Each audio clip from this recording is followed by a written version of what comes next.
Hey everybody, Brett Rice, Core Vision Financial Group, coming to you today with another video in our series on financial topics. Please go to our YouTube page and subscribe so you're notified when we post a new video. Today we're going to be joined by Jason Pike, partner here at Core Vision, and we're going to be talking about the recent Fed interest rate cuts and how that affects you and your personal finances. So Jason, thanks for joining us today. Absolutely. Thanks for having me, Brett. It's great to be back in here. Well, I think you did a great job. I appreciate that. I'm a partner here at Core Vision Financial Group. This is year 20 for me, so kind of feel old. That's okay. I was going to say, wow, you must be getting old. I prefer seasoned, a seasoned veteran maybe. Seasoned veteran sounds cooler. I agree. Let's go with that. Happy to be here. Happy to be able to spend a few minutes talking about the recent Fed rate cut and really kind of the impact that it could have on individual finances more than anything. I think that we're probably going to have some more quick, and I think in the next 12 to 18 months, maybe we end up back where we were pre-2008, which isn't a bad thing. I think that overall, as we kind of go through kind of some discussion points, I think people really kind of appreciate what's kind of coming. So when we talk about the Fed cutting rates, talk about give everybody kind of a big picture of what's the Fed? Yeah, so the Fed is really the governing body when it comes to interest rates. And the goal of the Fed is to not let the economy just kind of run rampant with inflation, and which we did see during COVID. There was just so much money that was out in society and out in the economy that prices, you think about the simple supply and demand. As demand goes up, supply at that time was very hard. We had supply chain issues. I think during that time, maybe did we not have a ship stuck sideways in the Suez Canal? Yeah. Was that during COVID? I think it may have been. So right towards the end. Right towards COVID, the end. Yeah. I mean, we had all these things that, and trust me, don't get me wrong, a ship stuck sideways in the Suez Canal isn't going to just completely ruin the economy. That doesn't happen. But it's news of it, right? It's like, oh, well, this happened. So what if this happened? And what if, the dominoes start falling? So the goal of the Fed is we want an amount of inflation to go up on average 2.5%, 3% a year, because at that point, people's money can then grow enough to keep pace with, so you can afford the same goods and services in 1 year, 2 years, 5 years, 10 years that you can today. And the problem is things were just getting so expensive that the Fed had to step in, because the money that everybody makes, that didn't change a lot. I mean, it went up, but it didn't go up enough to keep up with that inflation curve. So, the Fed steps in and it says, you know what, we're going to raise interest rates. We're going to slow the economy down a little bit, pull the reins back. So in 5 years, 10 years from now, we're not looking at things costing double, triple than what they were before. Now, some of those things are going to, some things, those price hikes are here to stay, because those companies know they can get it. People are paying it, and they're not going to lower it. Again, back to supply and demand. So with slowing down inflation and allowing our money to last longer and being able to afford those goods and services, the Fed's going to raise those rates, slow it down. Then when it gets to a certain point, they're going to say, all right, well, inflation has normalized. We're basically at very little to no inflation right now, year over year. And so now they can begin to lower that, because when you raise interest rates, it directly affects the consumer. One big way that it does is through borrowing. You have way less borrowing power. So if you're going to pay 6% on a mortgage versus 3% on a mortgage, that's going to really affect the amount of house that you can buy. Same with a car. All these things that we as normal everyday people depend on, we've got to purchase, and we got to be able to afford them. And so that link directly affects what you and I are able to afford on a daily basis. So let's talk about a couple things real quick that you've touched on, but I think are super I touched on a lot. Sorry, that was a lot of words. So we should probably go back. I just kind of kept rolling. So when you talk about interest rates during COVID and coming out of COVID, we had this huge labor force reduction during COVID. A lot of people were told to stay home, didn't go to work, but they had extra money because the government was giving everybody extra money. So you're sitting at home, and all of a sudden Amazon packages are just showing up every day. You let them sit out for a day, though, because we don't want to have COVID come in the house. That's so let it sit out for a day, and then we'll bring it in. So as we come out of that and people return to work, there's still some of that money available. It's in savings, it's in money markets and all these things. So when people return to work, then all of a sudden the spending really takes off. You bet. But we still have a supply chain that hasn't recovered from the COVID problem, right? That drives prices up, like you Correct. talked about. And with interest rates really low, people are like, well, I'll just borrow money to do that. Money's cheap. When I can make more money in a CD, in a savings account, than what it costs me to borrow against my home equity line. Right. There's a problem with that, though. Yeah, there's all, that's kind of what I'm leading to here. A lot of people have realized that problem. You know, I get calls every day about home equity line rates. Those people that leaned on those home equity lines to then go spend money and do home improvements and build a deck because they want to stay home now and move and take vacations. Well, now that's all of a sudden at 8.5%. And it's been that way for a minute. That puts a lot of pressure, especially on retirees. Yeah. Because those people that had a house that was paid off, and all of a sudden they decided, hey, I want to stay in this house, so I'm going to put a fence up, make my yard nice, I want to stay outside. Now they're paying 8.5%, 9%, and they don't know why. And it's like, you know what? Yes, this happened overnight, but it had to. Yeah. Had to. Yeah. So one of the things, you know, I have a lot of conversations with people about interest rates. Hey, should I buy a house? Should I refinance? And when you look, people are like, well, my current rate is 3.25. Right. The new rate is 6.5. You know, you're going to double that interest rate. And you touched on it briefly that the Fed raises those rates to control demand, right? We're going to say that's going to go up because if you've got the entire United States building new houses, lumber becomes lumber prices. Was a big issue. Lumber was a massive issue. Massive issue. You bet. It drives up those prices to bring demand down so those companies can get caught up, can get in front of it and create more supply than demand, bring the price back down. It's cyclical. You bet. It's going to happen like this all the time. You bet. People scream that, hey, we can't do this at a 7% interest rate. Well, if you look at that number historically, it's pretty low. You bet. I mean, borrowing rates, now we're talking 40 years ago, they were double digits. You bet. We just have a recency bias of they were under 3. You bet. And it went up quick. And it did go up quick, but so did demand. So did demand. So that's how you counteract that. And we talk about this all the time. Market cycles, 6 to 8 years. We know there's going to be downs. We know there's going to be ups. But that's how the market rights itself. That's how it takes care of overpricing. That's how it takes care of all of those factors is that cycle. The longer you're in it, the more cycles you go through, you understand it. You got it. We haven't had a cycle like this in a long time to where interest rates were going up this quick. So a lot of people felt the pain of that. And it's not something they had felt. And I'd never felt it in my lifetime. Right. Sure. Because the last time it happened, I was a teenager. Sure. So And I was just bored. Yeah. Just a reminder. Just a reminder. So I hadn't lived through it before. So you feel that pain and you read about it and you look at historical facts and all these things and you're like, oh, yeah, this is what it does. We had a little bit of a pop 20 years ago. Nothing like we saw this year to where they more than doubled on the interest rates. But I think a lot of people don't understand you have to do that in order to contain the demand. You bet. Everybody says, there's these housing shortages all over the United States.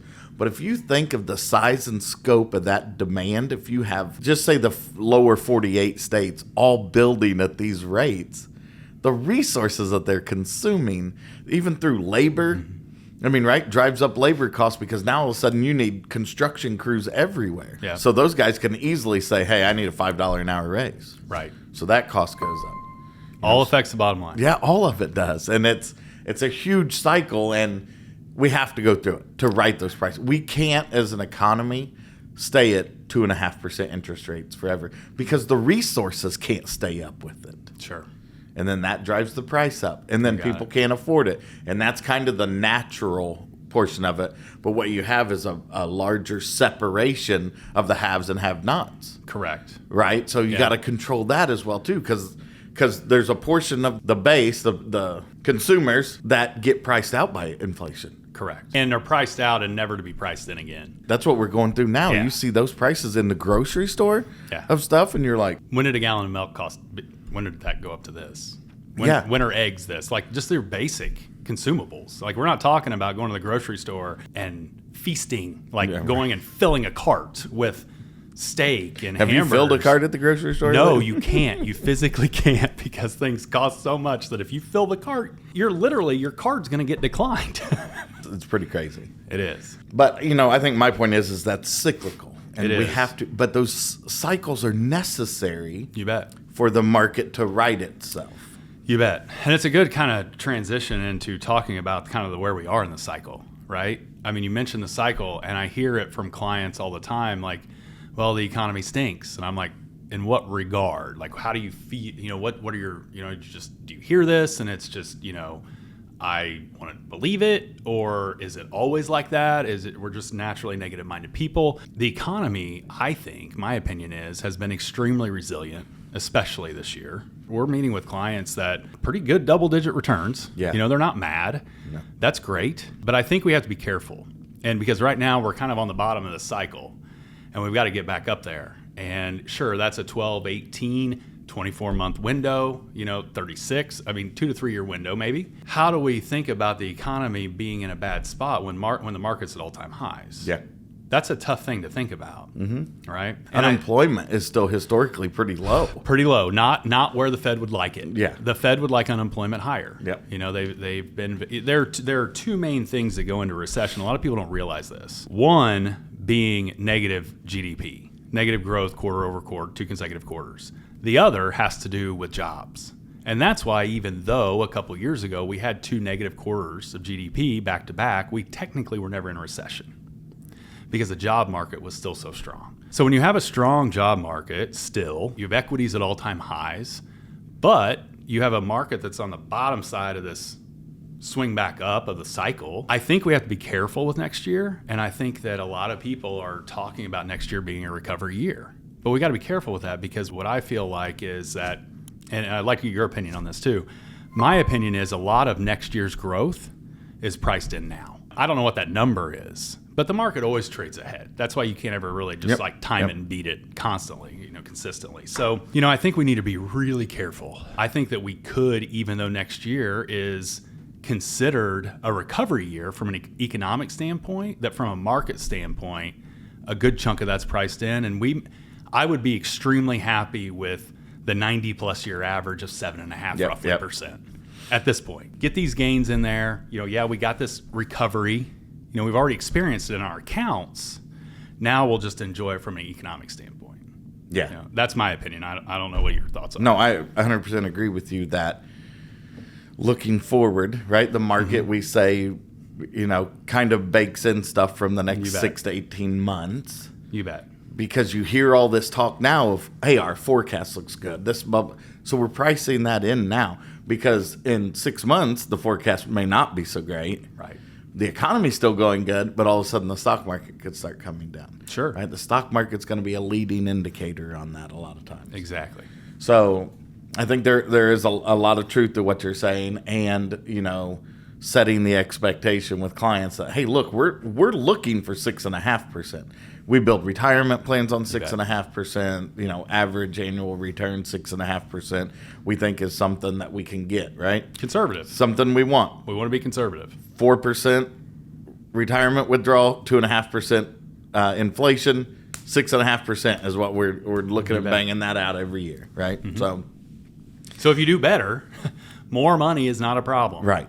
Less money is a problem. Right. If you don't have enough, that's a problem. And then when you compound on top of that, it's totally what we're hoping to do and what we plan for. But setting the expectation of 6.5%, I think, is a huge deal. You bet. Because like you talked about, people are high teens, low 20s on returns. You bet. And you're like, don't get used to it. Don't get used to it. That's the first thing I say. Those don't happen a lot. No, you have to manage expectations, and I think that's a very key part to what we try to do day in and day out. People ask me all the time, so what do you do? What do you do? And sometimes it's tough to answer, but I think I've thought about it a lot, and managing expectations is almost number one. Aside from the money management part, the how do we allocate? Yep. That's been around for years.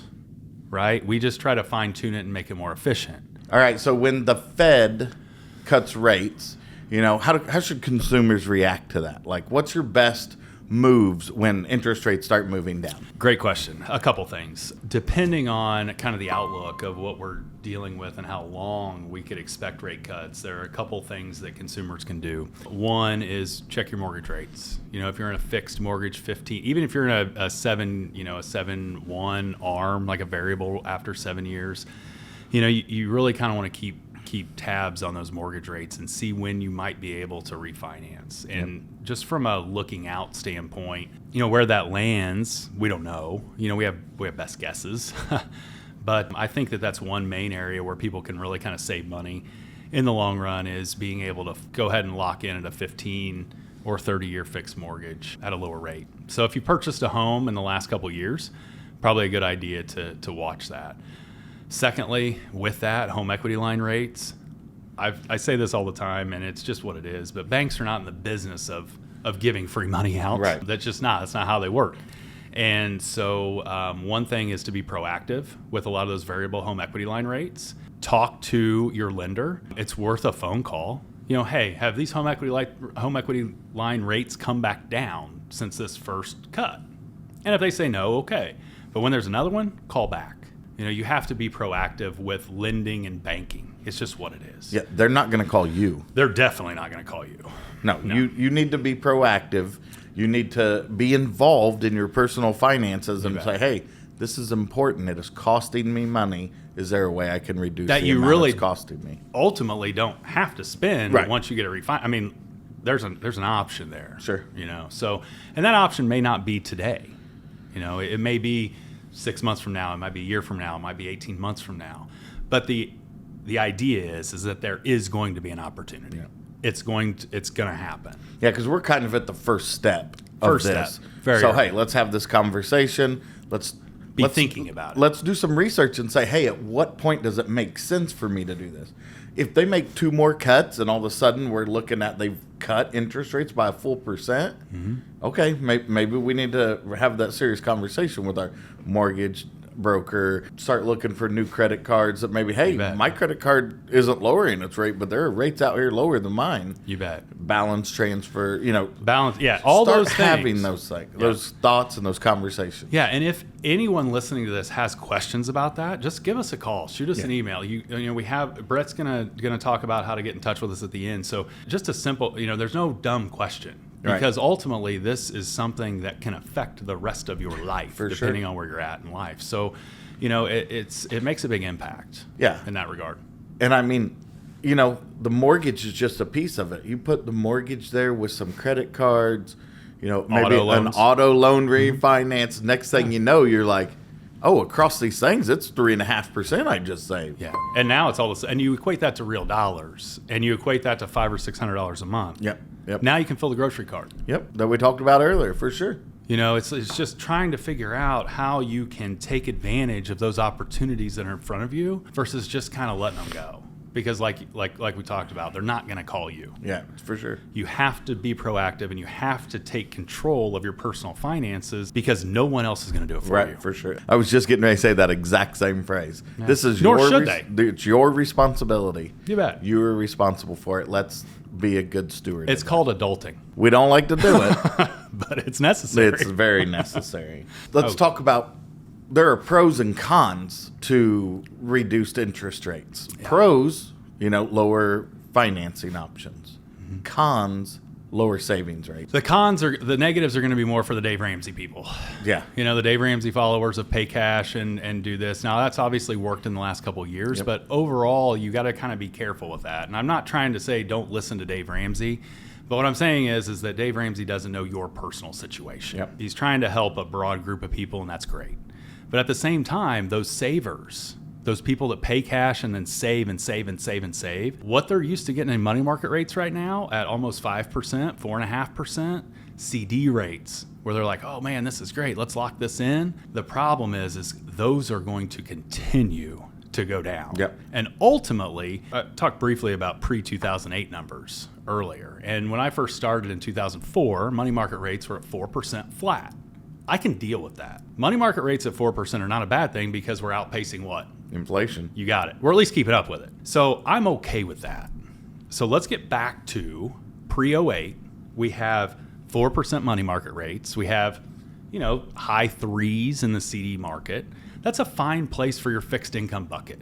Blend those things in. Don't make it all of it. But at the same time, when those saving rates are dropping, historically, equities in the stock market are doing what? Going up. You got it. So we have to be very mindful of allocations and going forward. I mean, we all know that all of us have certain degrees of risk tolerance that we need to stay within. But at the same time, it's very important to really kind of understand what's probably going to happen since we have 90 plus years of market history. What's probably going to happen over the next 3 years. And that's probably going to be the continuation of the bull market based on history. Obviously not a guarantee. But if we can build in and get to a 4% fixed income rate and have that bucket in there, taking over kind of the fixed income side, mix in some bonds, bond pricing is going to do nothing but go up when rates come down. Yeah. So as rates come down, you're going to be paying more for bonds anyway. Right, because we're kind of in this changing environment of bonds have not done well the last couple of years. They haven't. And now it's like, all in, let's go. Yeah. How much money can we get into bonds? So we had a bunch of cash on the sidelines. You bet. Right, because CDs were doing so bad. Right. That money markets were paying 5%. And liquid. So allocation change. You bet. Now we're kind of at that point. It's like, hey, we need bonds are going to start to pick. If everything plays out the way it historically has, we're going to see that, and we need to get money back into that. Yeah. But like you said, it's everybody's risk tolerance. Yeah. Every person's situation is different. You bet. Because your neighbor does it doesn't mean it's good for you. You got it. So I agree 100% with what you're saying. Even back to the Dave Ramsey stuff. That stuff is phenomenal to get started. But once you get to a point, it may not apply to you anymore. May not apply. So it's a good problem. Yeah, it's a good problem. Hey, you know what? I've gone through all these baby steps. Now I'm here. Yeah. What do I do now? What do I do now? And like you said, from a risk standpoint, there's always going to be a place for the bond market and the fixed income side because of risk. And we're very mindful of that. And at the same time, we want to make sure that we're educating our clients and educating people on, hey, this is probably what's going to happen. We go back to managing expectations. That's what we want to do is help to manage those expectations. For sure, 100%. All right, so we talked about this earlier, that lower interest rates encourage consumer spending, helps the economy take back off, because now all of a sudden, lower interest rates, companies are spending money, people are spending money, there's all these. So we're in that portion of the cycle to where now we're actually going to start building inflationary pressure again, because we're going to start increasing demand. And the Fed's there to make sure we don't go nuts with it. Yeah. That's what their job is. That's where you get the terms soft landing. You get all these terms and cliches that they use when they talk about the Fed interest rates and how we avoid a recession. And, how do we maintain that when it comes back up, because quarter, 25 bips, 50 bips can make a huge difference in a person's finances, personal finances. But the economic effect of companies doing that with millions of dollars, can have a huge effect on that. You bet. And there is one thing that we should really say, that I want to say is that regardless of what year it is, regardless of what the economy looks like, there's always going to be pressures, worldwide economic pressures, geopolitical pressures, world economic indicators that the market doesn't like, that the Fed doesn't like. That's always going to exist. Yeah. And this is not the last time you will see the Fed raise rates. If you can sit here and guarantee one thing, is that something is going to come along in the future that's going to cause this cycle again. Yeah. And so the more that we understand about this cycle, and the more these cycles that we live through, the more we understand that 2-year correction or that 2-year down market or 1-year down market or whatever it is, we understand it a little better. And we understand that in the long run scheme of things, it is just a blip. Yeah. Because when you get 50 years of market history and you look at the downs, you can find instances almost every time of one of those things that's happened that I just mentioned will happen again. Yeah. And so the more that we go through and the more we understand, the more that we can be comfortable with it as a natural occurrence, because that's what it is. Adam Smith talked about the economy being an invisible hand, right? It was Adam Smith. I hope that was Adam Smith. Fact check that. That's from college economics. But it really is true. And the economy is going to be the economy no matter who the president is. Yep.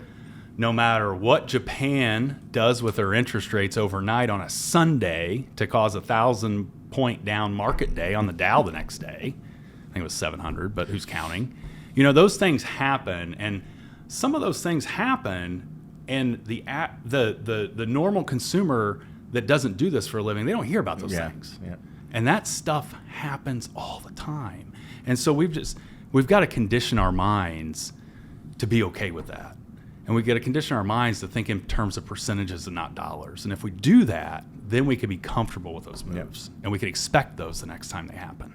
Because we've been through it. Yeah, right. But we have, these financial TV channels that just sat there. People that get paid to talk about it. Red all over the screen. I know. The Every sky day. is falling. And every day. Like I literally, there was about 10 years ago, I got a phone call from someone who had just retired.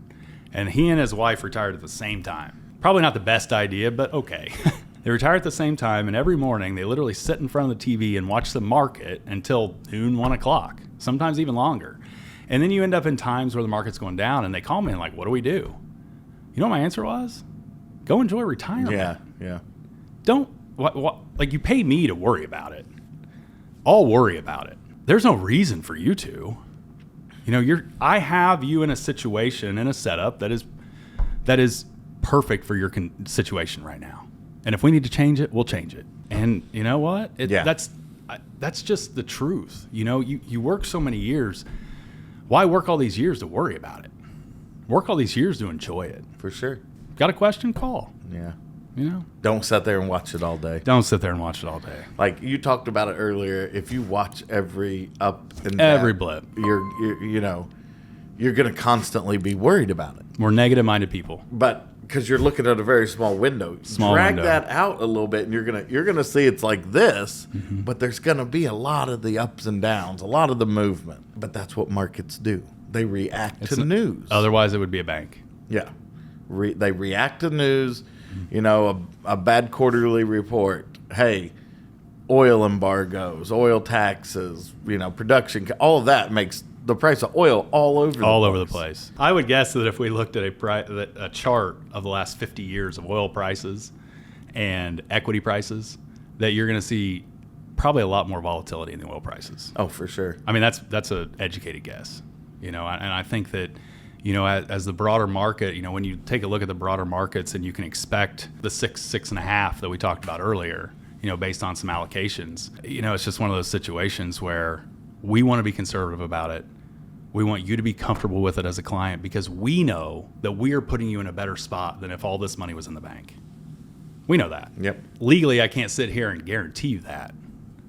But I can show a 90-plus year history that supports what I'm saying. And so from that standpoint, we want to manage those expectations, manage emotions, and really educate people so they kind of protect them against themselves.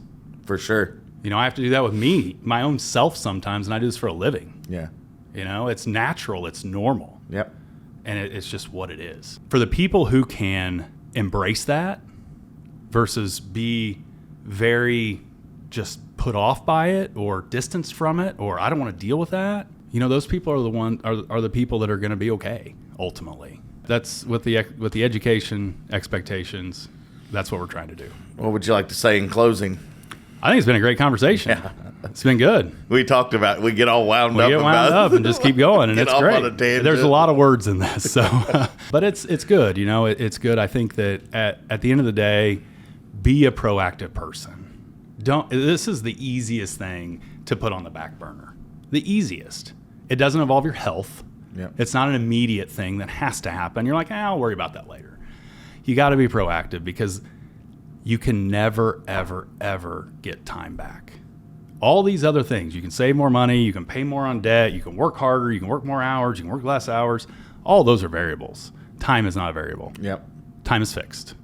It will forever be fixed. You can't create more of it. When it's gone, it's gone. Take advantage of the time you have, be proactive, and just enjoy life. Words of wisdom. Sometimes. For sure. Comes up sometimes. All right, again, everybody, Brett Rice, Jason Pike, Core Vision Financial Group. Thanks for joining us today. Our contact information will be at the end of the video. Like Jason said earlier, if you have questions about this, do not hesitate to shoot us an email, call into the office, ask to speak to one of us. It's what we're here for. We'll be glad to talk you through it. We'll be glad to help educate you if you have questions about anything. But again, go to our YouTube page, subscribe, be notified when we post new videos. Thanks for joining us, Jason. I really appreciated it. Thanks for the time, Brett. Thanks, Appreciate everybody. you.